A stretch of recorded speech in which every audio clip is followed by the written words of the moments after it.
Paper two Hindi paper है 2020 का। अब इसके 40 क्वेश्चन कर चुके। क्वेश्चन नंबर 41, निम्नलिखित में से तालव्य वर्ण कौन सा है? च, त, ट, ज। नीचे दिए गए विकल्पों में सही उत्तर चुनिए। ए में 1 2 3, बी 2 3 4, सी 1 3 4 और डी 1 4। तो दिए गए वर्णों में च और ज तालव्य वर्ण के अंतर्गत आता है, जबकि त दंत्य वर्ण के अंतर्गत और ट मूर्धा वर्ण के अंतर्गत आता है। तो इसका सही आंसर है डी 1 और 4, च और ज ये तालव्य वर्ण है। क्वेश्चन नंबर 42, राजभाषा आयोग 1955 के अनुसार निम्नलिखित सुझाव दिए गए हैं। अब बताना सही कौन से हैं, सही विकल्प क्या है। ए फर्स्ट है, हिंदी सर्वाधिक बोली और समझे जाने वाली भाषा है, यही सारे भारत का एक माध्यम हो। दूसरा है, 14 वर्ष की उम्र तक भारत के प्रत्येक विद्यार्थी को हिंदी का ज्ञान करा देना चाहिए। तीसरा है, भारत सरकार के प्रकाशन अधिक से अधिक अंग्रेजी में किए जाएं। और चौथा, उच्च न्यायालयों में क्षेत्रीय भाषाओं का व्यवहार होना चाहिए। तो इसका सही आंसर क्या है? इसका सही आंसर है बी 1 2 और 4, थर्ड नहीं है। भारत सरकार के प्रकाशन अधिक से अधिक अंग्रेजी भाषा में किए जाए, यही गलत है, बाकी तीनों ठीक है। हिंदी सर्वाधिक बोली और समझी जाने वाली भाषा है, यही सारे भारत की एक माध्यम है, सही है। 14 वर्ष की उम्र तक भारत के प्रत्येक विद्यार्थी को हिंदी का ज्ञान करा देना चाहिए, सही है। और फोर्थ, उच्च न्यायालयों में क्षेत्रीय भाषाओं का व्यवहार होना चाहिए, ये भी सही है। खाली थर्ड था, भारत सरकार के प्रकाशन अधिक से अधिक अंग्रेजी में, ये गलत है। तो इसका आंसर होगा 1 2 और 4, इसका सही ऑप्शन है बी। क्वेश्चन नंबर 43, जगदीश चंद्र माथुर के नाटकों के मुख्य स्वर कौन से हैं? फर्स्ट, प्राचीन पात्र प्रसंगों द्वारा साम्यक समस्याओं का प्रकाशन। सेकंड, प्रसाद की राष्ट्रीय सांस्कृतिक चेतना का विकास। थर्ड, रामलीला पद्धति द्वारा तुलसी के मानस मर्म को आधुनिक पाठकों तक पहुंचाना। फोर्थ, मध्यवर्गीय सामाजिक यथार्थ का प्रकाशन। तो ऑप्शन ए में 1 और 2 दे रखा है, बी 2 और 3, सी 1 और 3 और डी 1 और 4। इसका सही आंसर है सी 1 और 3। मतलब इसमें जगदीश चंद्र माथुर के नाटकों के मुख्य स्वर थे। पहला था प्राचीन पात्र प्रसंगों द्वारा सामयिक समस्याओं का प्रकाशन, और दूसरा सही है इसके अंदर रामलीला पद्धति द्वारा तुलसी के मानस मर्म को आधुनिक पाठकों तक पहुंचाना। तो इसका आंसर हो गया सी। क्वेश्चन नंबर 44, रामचंद्र शुक्ल के अनुसार निम्नलिखित में से अमीर खुसरो के बारे में कौन सी बातें सही हैं? अब इसमें भी 4 बातें दे रखी हैं। फर्स्ट, वे फारसी के बहुत अच्छे ग्रंथकार और अपने समय के नामी कवि थे, सही है ये। सेकेंड, ये बड़े ही विनोदी और मिलनसार और सहृदय थे। थर्ड, इनमें उक्ति व चित्रविजय का नितांत अभाव था। फोर्थ, उनकी पहेलियां और मुकरियां प्रसिद्ध है। इसमें थर्ड ही नहीं होगा, बाकी तो सब होंगे। इसका आंसर है ए 1 2 और 4, ठीक है। वे फारसी के बहुत अच्छे ग्रंथकार और अपने समय के नामी कवि थे, सही है। ये बड़े ही विनोदी और मिलनसार सहृदय व्यक्ति थे, ये भी सही है। इनमें उक्ति व चित्रविजय का नितांत अभाव था, ये गलत है। इनकी पहेली और मुकरियां पसंद है, ये सही है। तो 1 2 और 4, तो इसका सही ऑप्शन है ए। क्वेश्चन नंबर 45, पुनर्जागरण के संबंध में निम्नलिखित में से कौन से कथन सही है? पुनर्जागरण मतलब लोगों को जगाने में, कौन कौन से कथन सही होंगे? पहला, 2 जातीय संस्कृतियों की टकराहट। सेकंड, मनुष्य की आदिम प्रवृत्तियों की तलाश। थर्ड, परंपराओं का यथातथ्य अनुपालन। और फोर्थ है, मनुष्य के संपूर्ण तथा संश्लिष्ट रूप की खोज। एक तो थर्ड नहीं होगा इसके अंदर, ठीक है, और सेकंड नहीं होगा। तो इसका आंसर है 1 और 4। इसका ऑप्शन है ए। ऑप्शन ए, 2 जातीय संस्कृतियों की टकराहट और मनुष्य के संपूर्ण तथा संश्लिष्ट रूप की खोज, ये 2 सही है।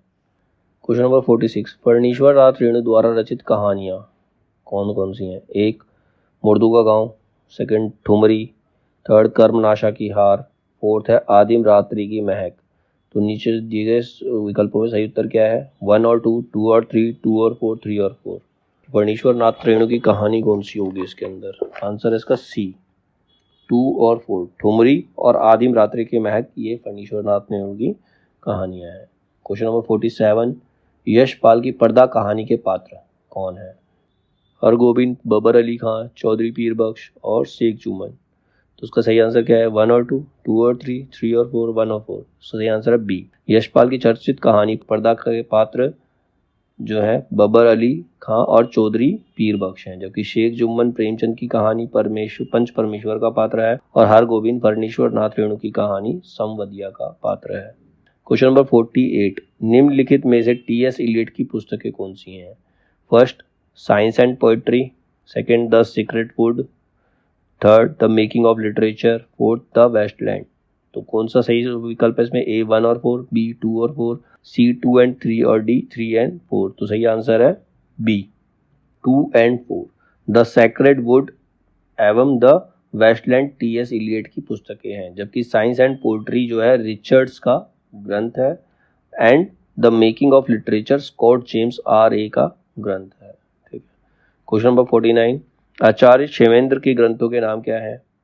फर्स्ट, व्यक्ति विवेक, सेकंड, 10 कुमार चरित, थर्ड, कवि कंठ भारण, फोर्थ, सुवृत तिलक।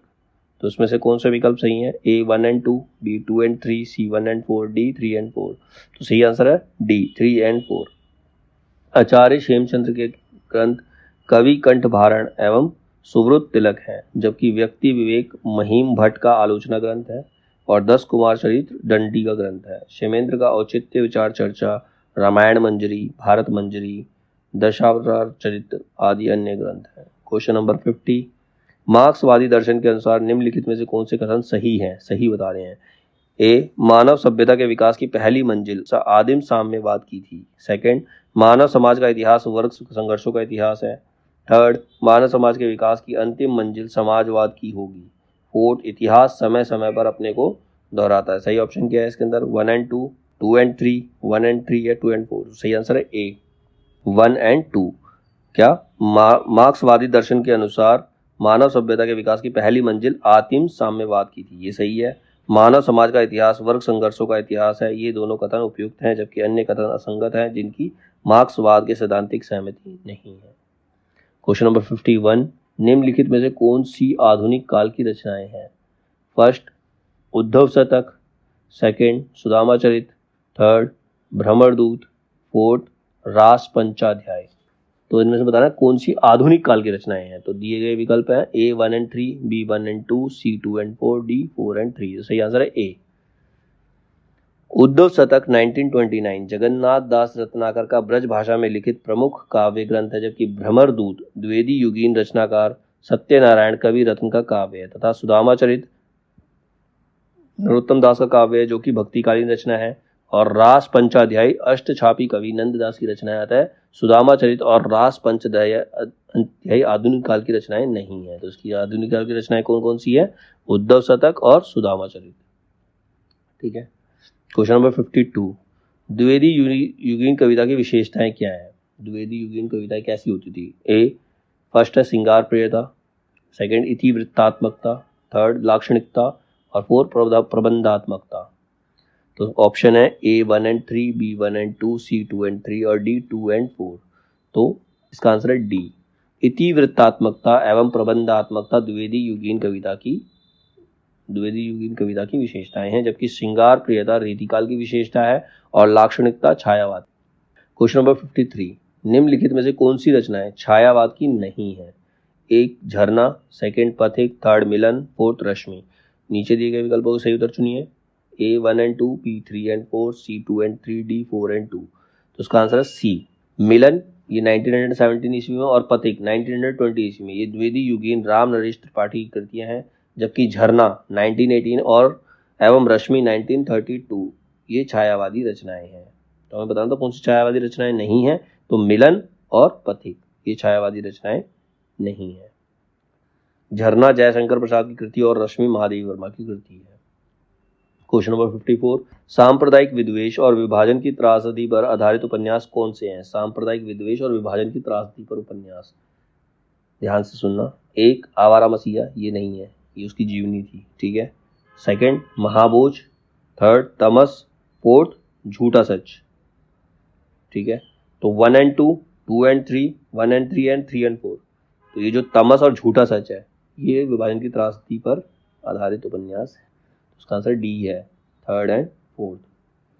सांप्रदायिक विद्वेष और विभाजन की त्रासदी पर आधारित उपन्यास तमस और झूठा सच है, जिसके लेखक क्रमशः भीष्म साहनी, तमस लिखा था भीष्म साहनी ने और झूठा सच लिखा था यशपाल ने, जबकि महाभोज उपन्यास में अपराध और राजनीति गठजोड़ का यथार्थवादी चित्रण किया गया है, जो प्रसिद्ध उपन्यास लेखिका मन्नू भंडारी का है, और आवारा मसीहा प्रसिद्ध उपन्यासकार विष्णु प्रभाकर का बंगलाकार उपन्यासकार शरद चंद्र चटर्जी की जीवनी है।